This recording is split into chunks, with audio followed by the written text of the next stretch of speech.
All right, Lucas is in. Gotta call mom. Gotta call mom. Don't forget, gotta call mom.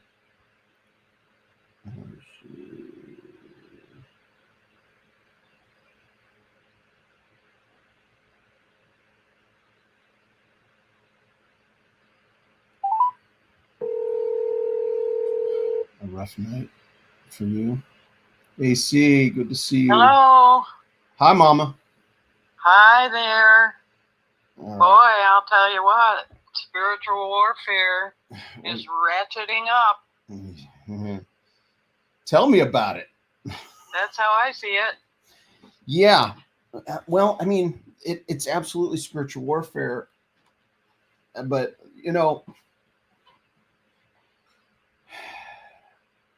we're also sinners, right? We do things. Some things Well, are. yeah. Some things are our. Sometimes we do things that bring about trouble, and then Satan does things that bring about trouble, and then God disciplines us, right? I mean, there's three factors involved, and Oh, I understand all that. It's just, it's the timing. All these little difficulties show up to me at very important moments, and that's when you want to talk about the Lord and read the Bible and do some other things like that. yeah, yeah, it literally was when I got on the computer, and thank God I got up a little earlier than usual, and sometimes I open up the computer and it's like 2 minutes, 1 minute countdown. I got to open everything up and set everything up. This time I was like a half an hour early jumping in, and I'm like, my computer's not like it opens up. I opened up that computer and it has a background that's there, but there's a login that usually pops up. The login, it's just sitting there. So I restarted a couple times and nothing. And I've never done Bible every morning or any of this on any other computer. So it's like, I'm glad I have Discord where I can at least tell everybody I'm having trouble. So at least the core of our friends here have access to some information rather than what happened. It's not there. So that the timing of that was like, yeah, of course, because I'm in. Well, I'm gonna just at the end of this episode, I'll go into some detail and disclose some stuff that just prayer requests for all of my good friends here, because this is my inner circle. This is my my confidants, and even though it's out there on the interwebs, it's small enough and hard enough to find that I'm not going to be disclosing anything that can be used against me necessarily. I mean, anything can be used against. They don't need anything to use against me. They can make up lies or whatever if they want to hurt me. Anyway, sorry. All right, Mom, you got a story for us. Enough about me. The whole point of this is to hear from you. What do you have in store for us? Well, I decided to share an experience and the memory of that from my college days in 1963. So we're going to go back again. And when I went to college, I went to a Christian college near Rochester, New York, called Roberts Wesleyan College. So the thing that worked for us in those days, we could do when you went to college, they offered you a work study program, which what they did was if you took a job, on campus, then the money that you earned from doing that job went toward your tuition. You could pay off your tuition. Okay? Yep. Got it? Yep. So anyway, when I went to college, it just so happened that a very close friend of mine that I went to high school with, she attended the same college. So we were there at the same time. Nice. All right, we both got there. Her name happened to be Cheryl, which is my sister's name. But anyway, Cheryl was a Christian from a beautiful family. We were all very close all the way through school. So we get to college and we both sign up for the work study program. And our job ended up being in the cafeteria, in the kitchen, at the college. This college was a fairly small college compared to what's out there today. I think there probably are about 1,000 students. So anyway, you know, the students had to eat, so they needed somebody to cook the food. And that was our job. We did the cooking on Saturdays and Sundays in that kitchen. Quick question to interject. Yeah, go ahead. So you're going to, what is it again? What's the name of the school again? Roberts Wesleyan College. Roberts Wesleyan. And yeah, a Methodist. It was a Methodist college. Right. And you're in a work-study program. Right. And was there a list of jobs that you could sign up for, or they just assign you a job? Well, there were a list of jobs, but they assigned you to the one that, you know, would be appropriate for you. And the reason we were assigned to the kitchen was simply because the woman who was the director of the kitchen, mm-hmm. that whole operation, she would design the menu for the week. So we had a menu to follow. And when she posted the menus, when we would come into work, she also she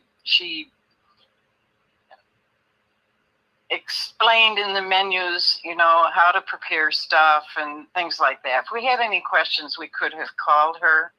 Her name was Ida, and it's important to know a little bit about Ida. She was in her 60s. She was about 5'2". Now, Ida was retired from the Marines.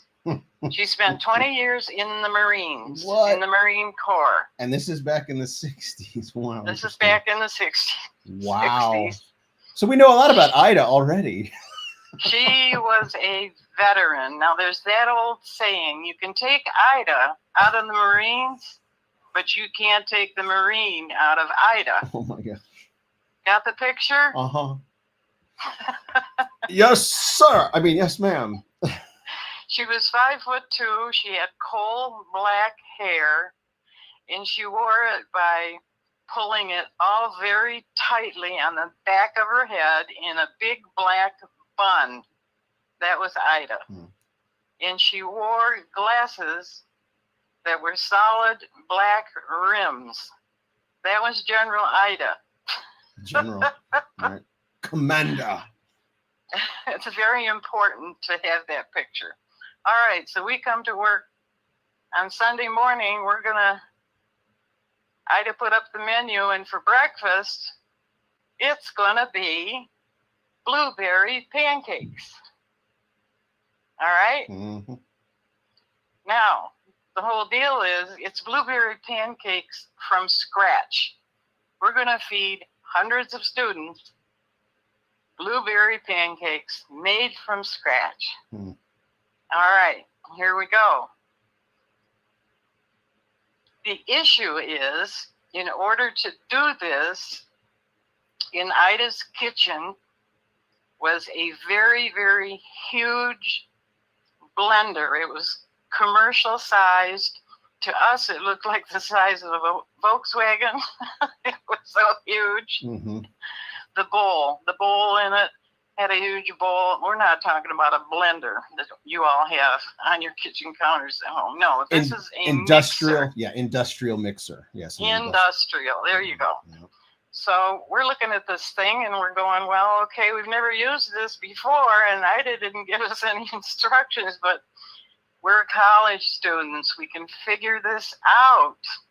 So Cheryl and I get busy following the instructions, pouring gallons of milk and pancake powder and fresh blueberries into this huge blender. Now, the beaters on this blender are not like your egg beater you use. These beaters are commercial, and they're flat. They're not round wires. They're flat, like poles. Mm-hmm. Poles are flat. Yeah. For beaters. Okay. All right, here we go.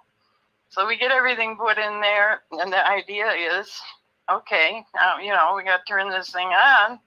So Cheryl goes over. You've got a recipe you're following. You dump everything in the mixer. We're ready to go. I mean, because you're feeding hundreds of people. Right. You're basically bags of flour and sugar and like dumped into this mixer. Right. Okay. All right. And now we got to mix this all up so we can cook pancakes. And it's the two of you. It's just the two of you. And it's just me and Cheryl. Just the two of us. Because you said it's a Saturday or a Sunday morning? This was a Sunday morning. A Sunday morning before church. Sunday morning, two young ladies. Okay. I feel it coming. I feel it. Oh, we're in college. We're smart. We're supposed to know how to do things and figure things out. Yes. No problem. Strong, independent women. And we have not read any instructions about this blender. It's a big bowl. You throw everything in and you turn the dial to on, right? Because at home in your little mixer, you just flip the switch, right? That's all. That's all you do. So, all right, we get everything ready. Cheryl goes over, and she's looking at the switch, and there's certain levels, and she's looking at it, and she told me later, she was thinking, well, that's so much stuff. That's horrific. So we'll have to put this on high, max speed, right? Right, Bonnie? Yeah, I would say so. Go ahead. Turn it on. Logic. Turn that thing on. Well, she flips that switch. And here we go. We didn't read any instructions. And what we failed to read were the most important things. This particular blender bowl had to be locked and secured in place.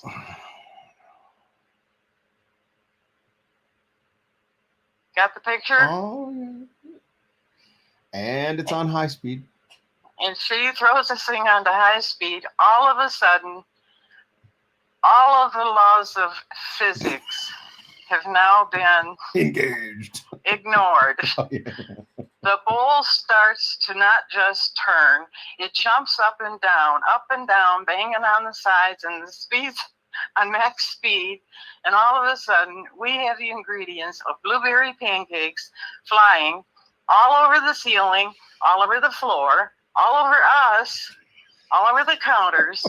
It's going everywhere, but staying in the bowl. And now she's running around and I'm running around and we're both freaking out. We don't know what to do. You would say, well, go on over there and turn that thing off.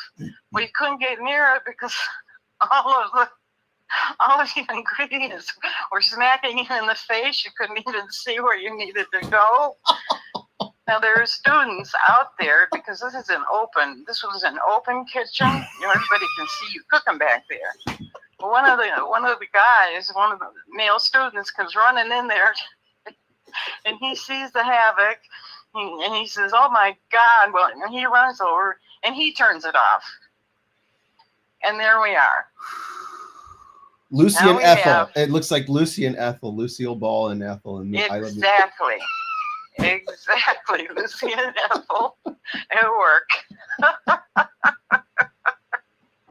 I think I've seen this episode, actually. Well, I did put it on Mindful Masa, but I figured I'd share it again because this is a new forum and, bringing in some new viewers and listeners. Anyway, the moral of the story is, of course, all of a sudden we're thinking, oh my God, Ida. Oh, Ida. So word gets back. We didn't call her, but word did get back to Ida. So we have that in the back of our mind. In the meantime, we have got to clean up this mess, obviously. And feed. How are you going to feed these people? Well, what ended up happening was boxes of dry cereal and some milk and sugar that day. There you go. Help yourself. The backup plan. Yeah, that was the backup plan. You all help yourself. It won't be blueberry pancakes. Sorry. Not today. Well, this even gets worse. These blueberries were fresh blueberries. And the blueberries had gotten onto the surfaces, the ceiling, the wall, the floor, the counters on us. And blueberries have a horrific, powerful stain that occurs. So we start cleaning, and what happens? We're squashing blueberries against these surfaces, and the stains are showing up now. Oh, Lord, A new help paint me. job for the whole place. Just about. We transformed the kitchen. What's this interesting pattern? What are all these? Well, the moral of the story being, of course, we spent the rest of the entire day cleaning the best we could because we knew Ida, the Marine, would be coming in for white glove inspection after learning about this. Well, Sunday went by. Monday morning came, and Cheryl and I are getting ready for classes, and we received a message from Ida. Please come to my office. Was it an alert on your smartphones? You know, the message, I can't remember if it was a person came to tell us. No, we didn't have cell phones, we didn't have computers and all that back then, but we got the message. So now we're looking at each other going, well, okay, here we go. We're going to, number one, lose this job. Oh. We're going to get kicked out of school. This is not going to be good. So we march over to Ida's office, and we walk in, and she's sitting behind her desk. Her office is impeccable. And there's veteran Marine Ida sitting there with her arms crossed on the desk. And all she says is, have a seat, girls. So we sit down, we're shaking in our boots, we're almost in tears. We're going to go to prison for sure, the whole thing. We sit there. What are you? Was this your first year? Yeah, this is our freshman year. So you're like 18, 19 years old? Right out of high school. Oh my gosh. So we're sitting there, you know, waiting for the sentence. And she asks us to explain. We begin to explain the best we could, and confessing we failed to read instructions, blah, blah, blah, the whole thing in front of the judge. So all of a sudden, you know, Ida, she's staring at us, you know, eyeball to eyeball, not smiling, looking very, very dangerous to us. When all of a sudden, as she's listening to this story, she puts her head down on the desk and she starts laughing, laughing so hard she cannot control herself.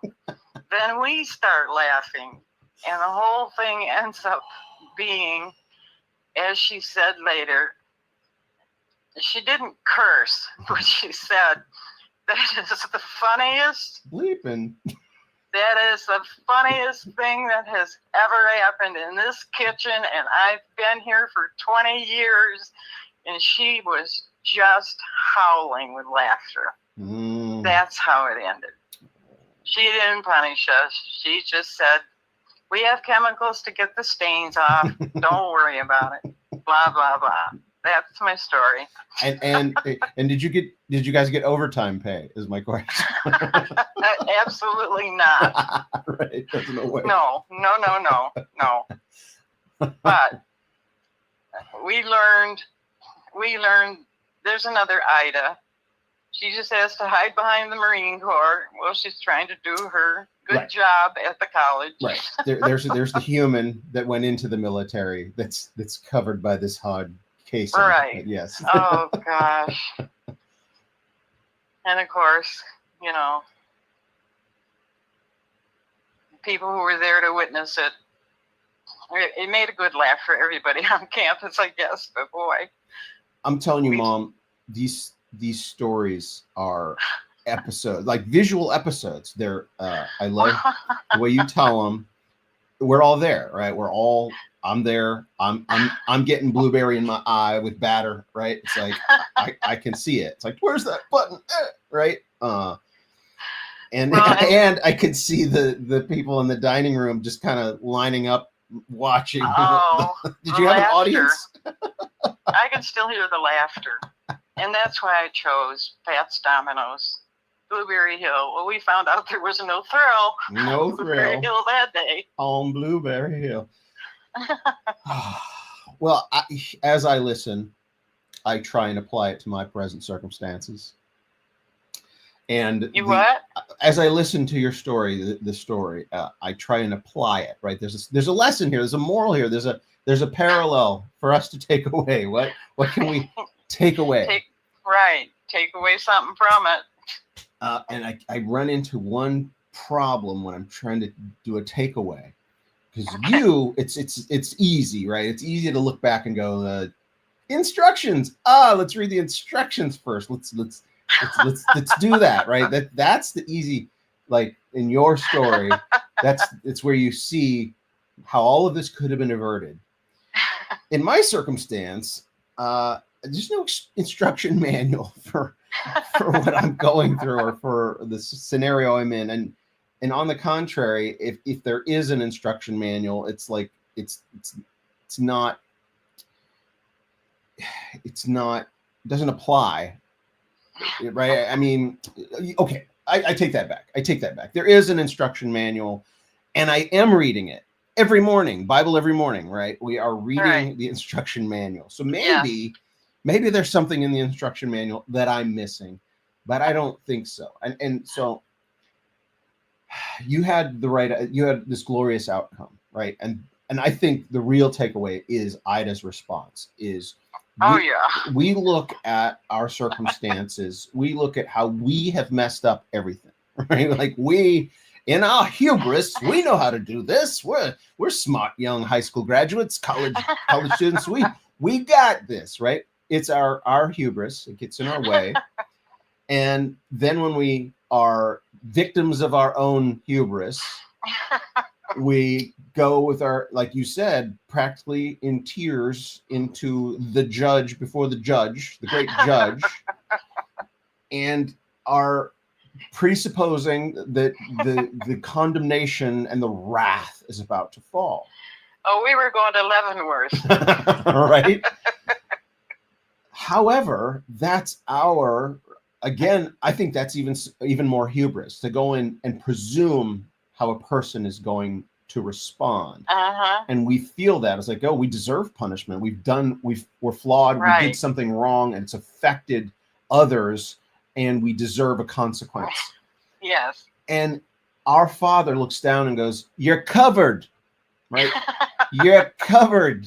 You're good. You're good. The blood has covered, the cleaning solution, right? It's going to get the stains out, right? The blood of Jesus is the cleaning solution that gets the blueberry stains off the entire world that we've tainted with our sin." There you go. Right? That's all coming spontaneously, by the way. So,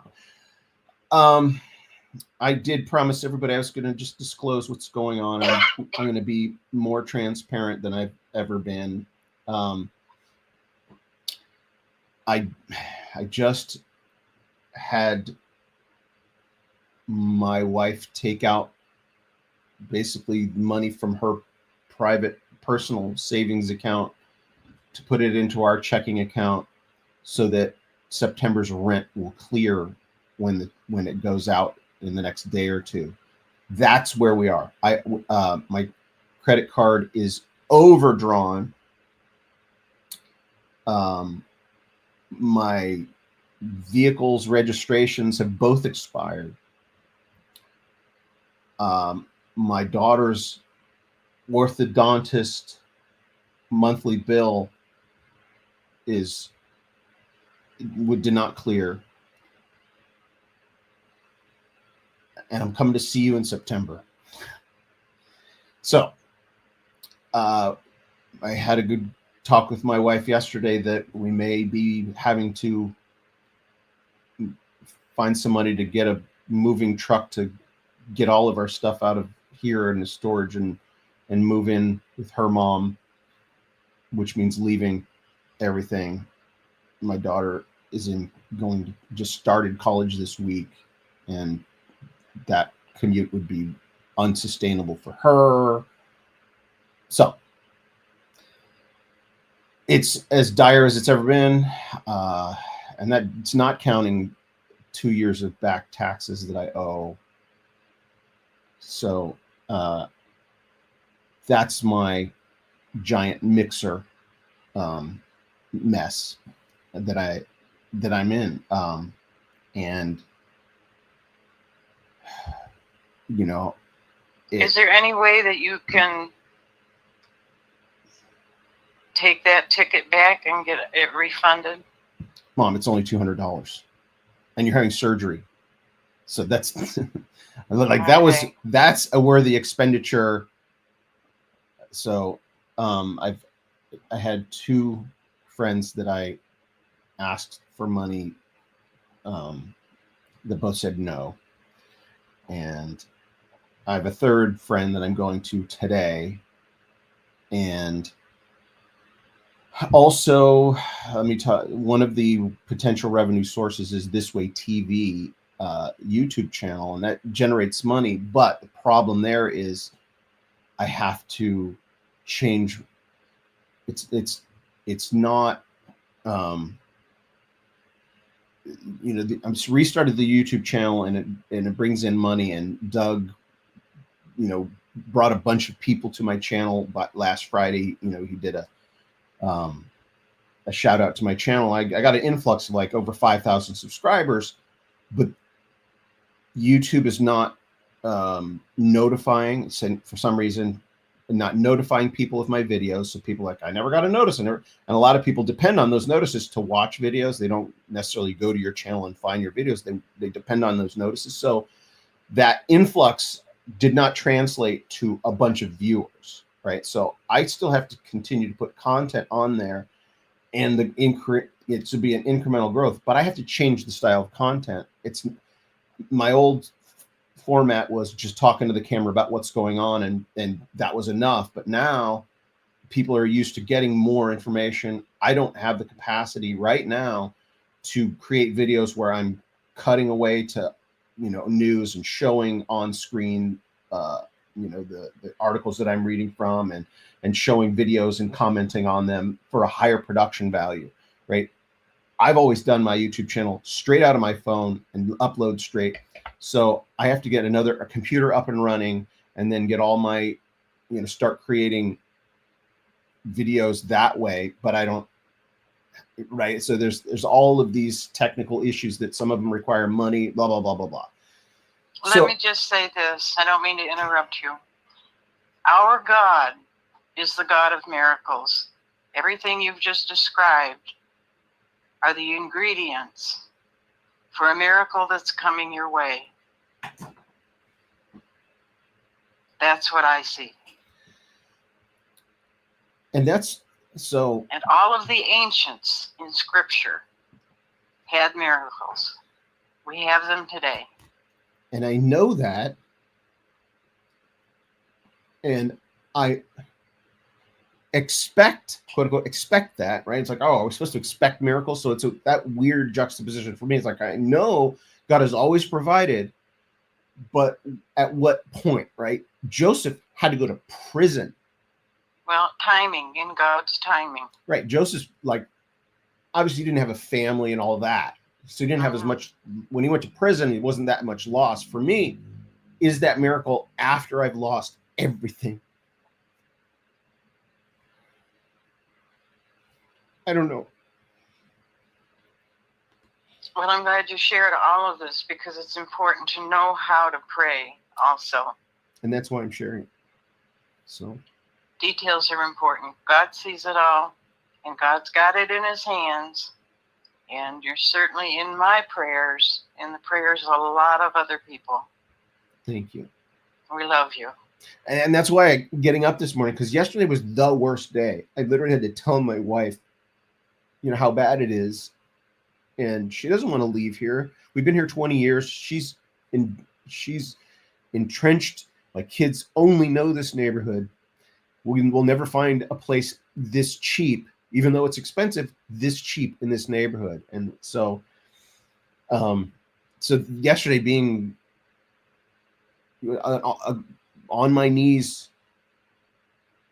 praying, like for a miracle, and then to wake up and to have the computer that I've always done Bible every morning on just not work, like you said, it's timing. It's spiritual warfare when those things happen in this timing. It's like, why is that computer going to quit this day when this is my group of people that pray for me?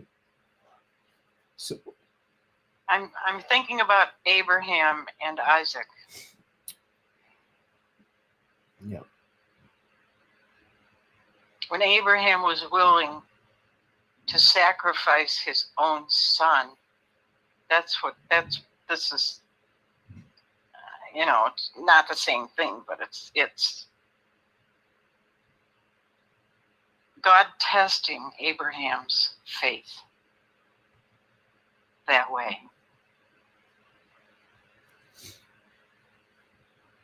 Yep.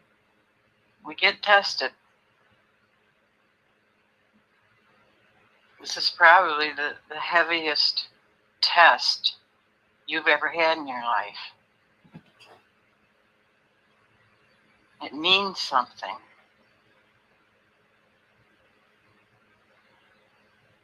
Obedience is better than sacrifice.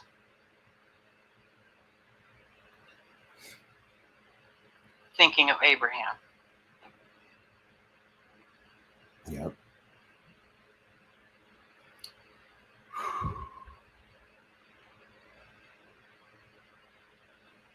In the midst, so as I do a self-assessment, my faith isn't shaken, right? It's like God, I'm never in a position where, well, maybe there is no God. That's never I know. Right? So it's like I know God is in control, and I know my heart as it is inclined toward Him, only wanting to glorify Him, and that's Joseph, right? It's Joseph was like, what the heck? Why is this all happening to me? I don't know, but I'm here for a reason. It's also a Job experience, right? Yeah. Think about Job. You read about Job, and you have the same feelings. You go, can't believe this. What? And that's What's why. going on here? And that's you're right now. You're Job. Right, and that's why I say, oh, maybe it is my wife divorcing me and my children forsaking me, and right. Maybe that is where it goes. I don't think so. I wouldn't want that. No. My wife loves Jesus and she loves me, and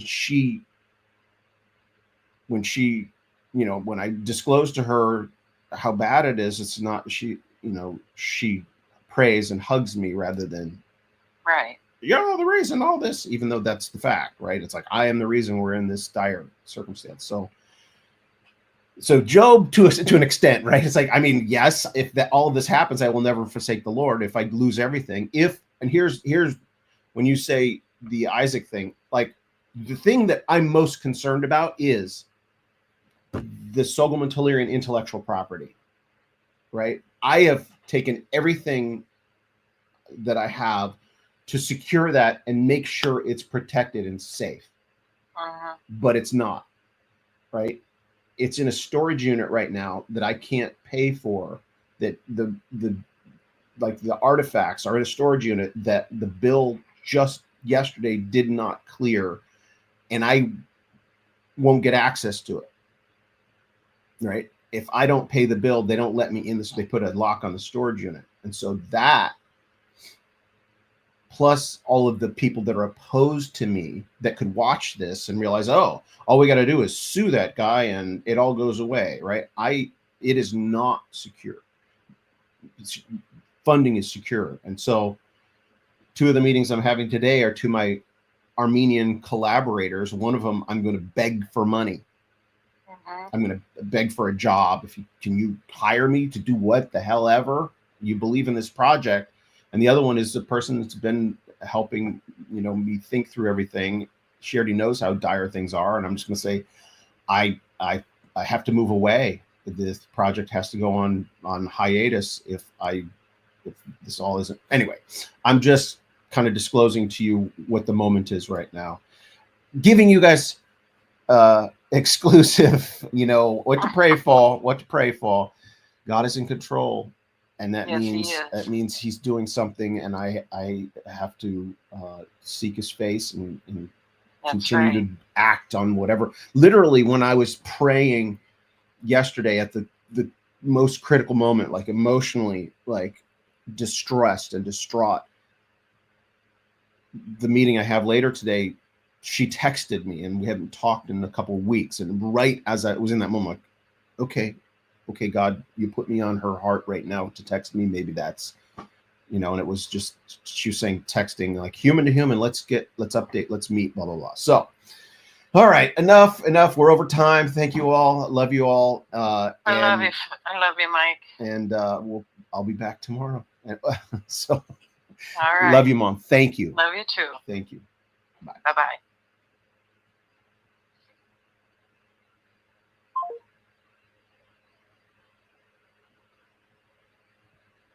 Thank you, Carrie.